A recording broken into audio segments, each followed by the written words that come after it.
5, versículo 12. Todos abriram?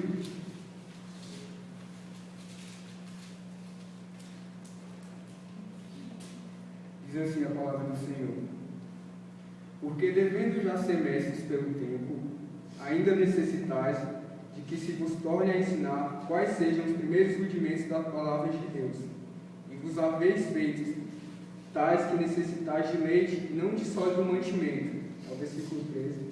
Porque qualquer que ainda se alimenta de leite não está experimentado na palavra da justiça, porque é menino. Essa semana Deus me incomodou muito acerca desse tema.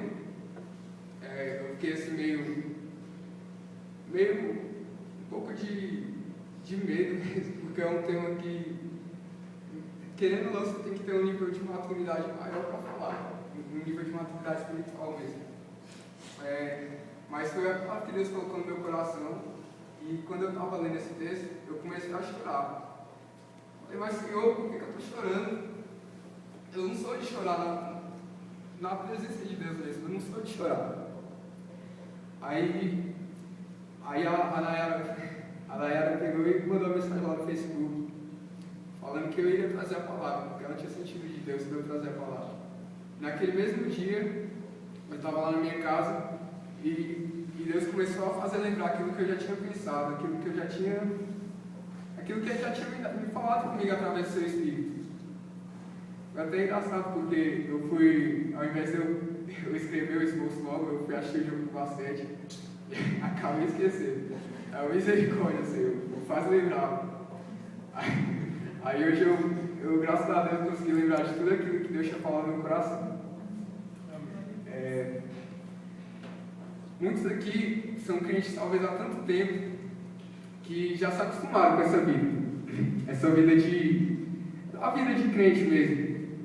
Talvez são crentes há tanto tempo que já começaram a praticar aquela religiosidade, aquela mesmice espiritual. Também podem ter aqueles que se converteram, que no começo buscavam a Deus com intensidade, era aquele primeiro amor mesmo, mas depois, por algum motivo, pararam. No começo, para eles, a Bíblia era como tomar um copo de água com sal. Quem já tomou água com sal aqui? Cada vez que você toma, ela vai sede. A Bíblia era assim para eles.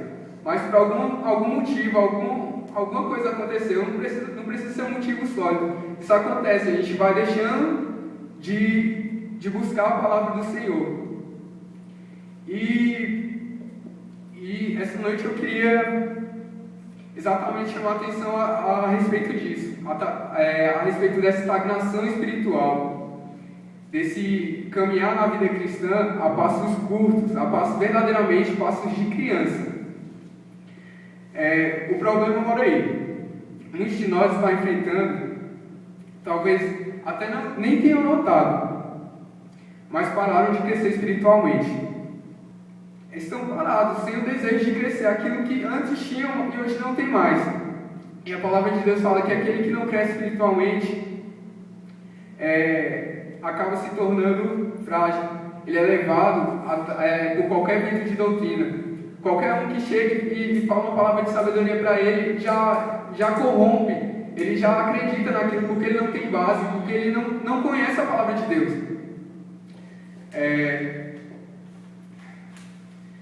O crescimento espiritual ele tem que ser algo que nos incomode a cada dia.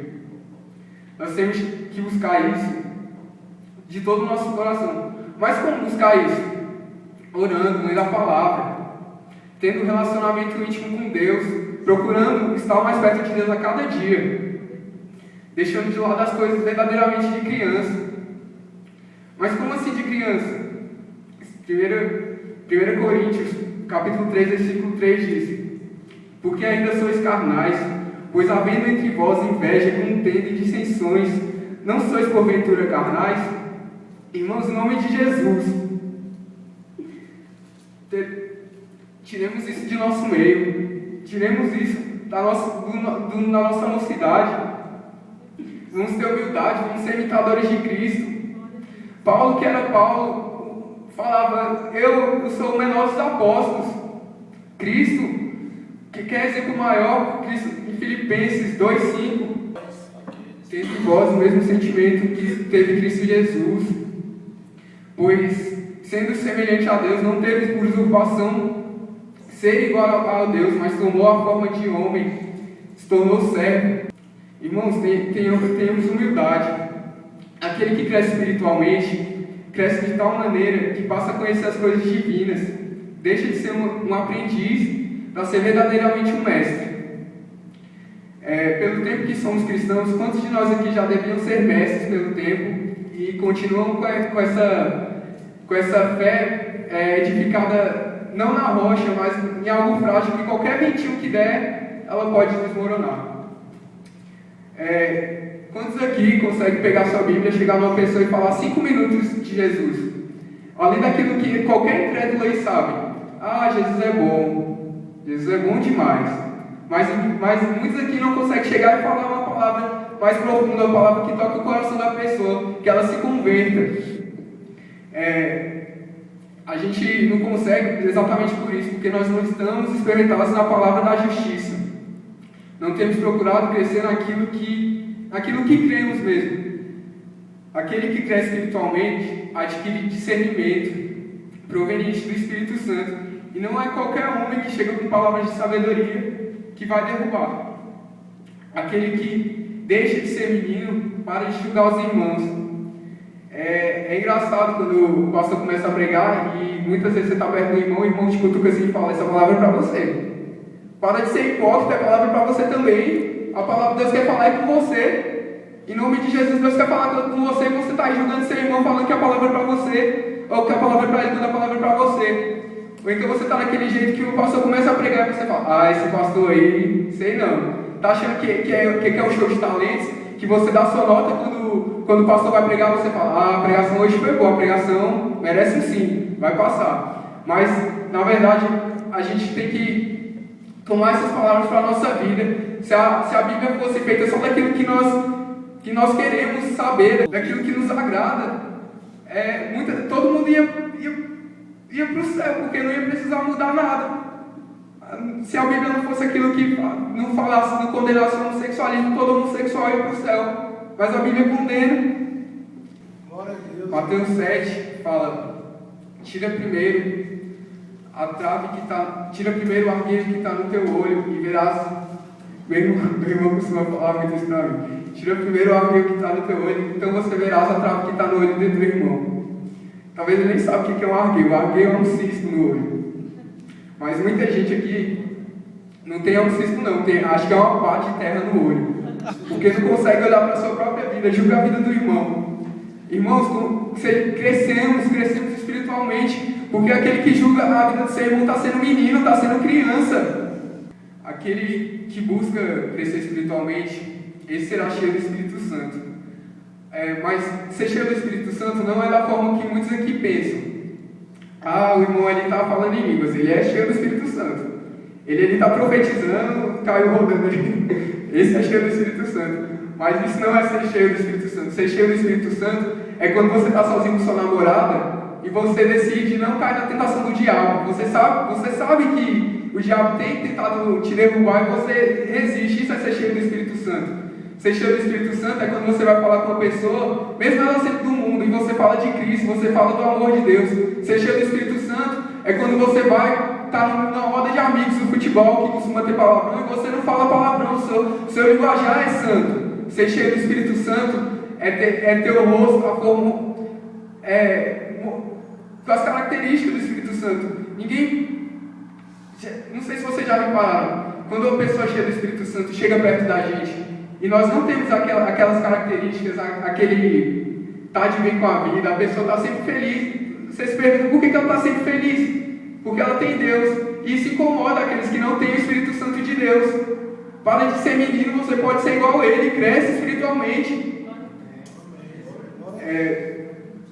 Aquele que busca crescer espiritual é ser batizado no Espírito Santo. É uma consequência ser batizado no Espírito Santo. Se o Espírito Santo quiser, você vai ser batizado. Aquele que é cheio faz como como os dois servos da parábola dos talentos. Quantos aqui conhecem a parábola dos talentos? Haviam 3 servos. O servo deu a um 5 talentos, o senhor deu ao servo 5 talentos, o servo foi lá, negociou e conseguiu mais 5 talentos. Para um deu 2, o servo foi lá, negociou e conseguiu mais 2 talentos. Mas ele deu só um para o outro servo. Esse que só tinha um foi lá e enterrou o seu talento. Quando o senhor chegou e perguntou, onde está o talento que eu te dei? Aí o servo respondeu, eu sei que o meu senhor ceifa até onde ele não tem plantado. Aquele que tem um talento, aquele que tem 5 talentos, aquele que conseguiu 10 talentos, a esse será dado. Mas aquele que tem um talento e não fez nada com esse talento, desse será tirado. Até aquilo que não tem será tirado. Às vezes a gente olha assim e fala, eu estou lá louvando, tá bom. Eu estou lá pregando, tá bom. Eu estou tocando na banda, tá bom. Eu participo do Ministério de Coreografia, tá bom. Mas não é isso que Deus quer. Nós temos que crescer, nós temos que multiplicar os nossos talentos. Ao invés de você olhar para o seu irmão e falar, olha, mas como ele canta até direitinho, mas pelo menos ele está tentando lá crescer espiritualmente, está tentando multiplicar o seu talento. Às vezes a gente olha para a pessoa e fala, olha, mas como ele é desafinado, olha, mas como quando ele vai pregar, ele gagueja, mas pelo menos ele está tentando multiplicar o seu talento. Você está fazendo o quê? Está tentando crescer espiritualmente? A gente está sendo como aquele terceiro servo, que apenas tinha um e enterrou. Que nós possamos buscar o crescimento para que nossos talentos possam ser multiplicados. Ou você está achando que Deus vai dar um talento, vai dar uma joia para você que é criança, para você que é um bebê. Uma mãe, quando chega na sua filha bebê, vai lá, fura a orelha da criança, pega o brinco e coloca nela. Aí a criança sai exibindo o brinco. Mas agora eu quero ver se ela furar a orelha e dar o brinco para ela. Ela vai saber onde vai pôr a joia, provavelmente ela vai mastigar, ela vai engolir, mas ela não vai colocar na orelha. Porque ela não sabe utilizar a joia de Deus. Ela não sabe utilizar aquilo que Deus tem dado para ela. Você quer os dons de Deus, mas você não quer crescer espiritualmente, você não quer estar diante de Deus, você não busca para que Deus te dê. Como é que você quer cantar, sendo que Deus sabe se der para você, você vai enterrar, você não vai louvar? Em nome de Jesus, irmãos, cresçam. Essa noite Deus está falando com você. Cresça espiritualmente, para de ficar do jeito que você está. Para finalizar, aquele que cresce espiritualmente adquire o fruto do Espírito. Muitos pensam que o fruto do Espírito é como uma árvore, né? Você tem os frutos do Espírito, você vai adquirindo a caridade, a benignidade, mas na verdade é só um fruto. Ou você tem o fruto com várias características, ou você não tem nada. As características do fruto do Espírito são caridade, gozo, paz, longanimidade, bondade, fé, mansidão e temperança. Comece a olhar a sua vida, vê se você tem essas características. Se você não tiver, se você tem uma e não tem a outra, comece a orar a Deus. Porque é impossível você ter uma sem ter a outra. É um fruto, é um pacote completo. Ou você tem ou você não tem. Cresçamos espiritualmente. Mas o que não cresce, não tem fruto nenhum. Que nós possamos crescer até sermos varões perfeitos, à medida da estatura de Cristo. Como está lá em Efésios 4,13. Vou ler aqui rapidinho.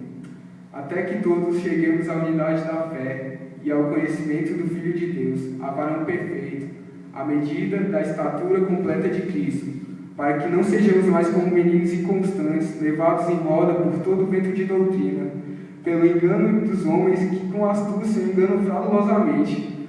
Antes, seguindo a verdade e caridade, cresçamos em tudo naquele que é cabeça, Cristo, do qual todo o corpo, bem ajustado e ligado pelo auxílio de todas as juntas, segundo a justa operação de cada parte, faz o aumento do corpo, para sua edificação em amor.